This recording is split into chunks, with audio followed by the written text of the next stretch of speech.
करोड़ तक कैसे पहुंचाना है, कैसे हर घर में रोजगार देना, महिलाओं को, बेटियों को, यही प्रधानमंत्री जी का सपना है।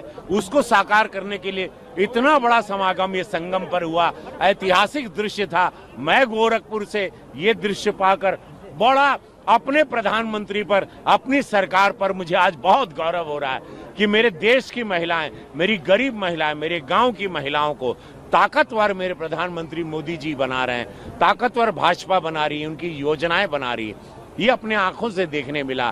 कुछ गीत हुआ, कुछ संगीत हुआ, बहुत सारी बातें हुई। राहुल गांधी जी की भी बातें सुने कि काशीराम जी के लिए कुछ करना चाह रहे थे। तो राहुल बाबू, इतने साल तक 65 साल आपकी सरकार थी, कभी आपने किसी पिछड़े समाज के लिए कुछ किया? कभी आपने काशीराम जी के लिए नहीं। अभी आप भारत रत्न मांग रहे हैं। ये सुनकर हमको बड़ी हंसी आती है, जैसे कि पार्लियामेंट में उनके छोटे पैजामे को देखकर पूरा पार्लियामेंट हंसता है, उनकी सोच को देखकर हंसता है। तो ये दुखद है। 9 करोड़ रुपया कैसे अपोजिशन, ये राहुल गांधी जी और उनकी टीम बर्बाद कर रही है देश की जनता का। सदन चलने नहीं देना, उत्पात मचाना, लोकसभा अध्यक्ष पर हस्तक्षेप करना, तो कागज के टुकड़े फेंकना, आसन पे चढ़ जाना, इससे दुखद पल मैंने अपने जीवन में नहीं सोचा था, ना देखा था। जो सदन में देख रहा हूं, देश की जनता भी देख रही है। 1 मिनट का 2.5 लाख रुपया लगता है।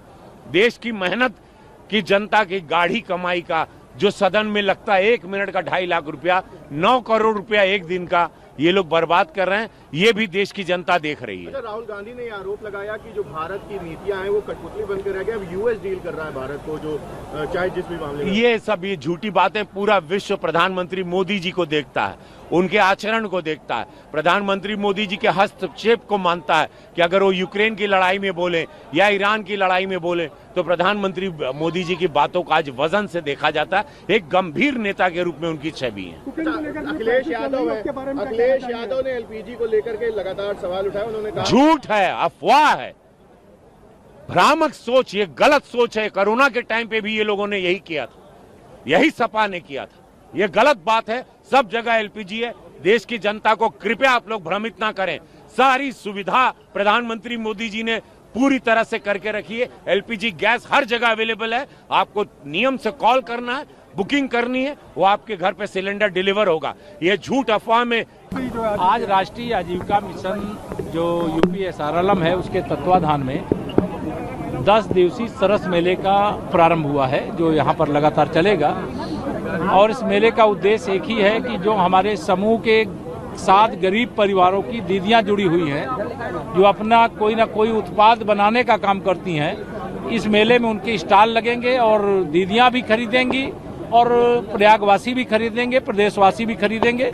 यहाँ सामान बहुत बेहतरीन मिल रहे हैं। दीदियों की आमदनी बढ़े, दीदियों का सशक्तिकरण हो, गरीब परिवार अमीर परिवार बने, विकसित भारत और विकसित उत्तर प्रदेश के तर्ज पर विकसित परिवार बने। इसी लक्ष्य के अंतर्गत ये कार्यक्रम है। आज भी अभी दिन भर कार्यक्रम चलेगा, कल भी चलेगा, 10 दिन का कार्यक्रम। विपक्ष जो इसके क्राइसिस चल रहा है गैस को लेकर के, इसके बारे में क्या कहना चाहते हैं? विपक्ष बहुत हताश निराश है। 2047 तक सत्ता में नहीं आने वाला, इसलिए इस प्रकार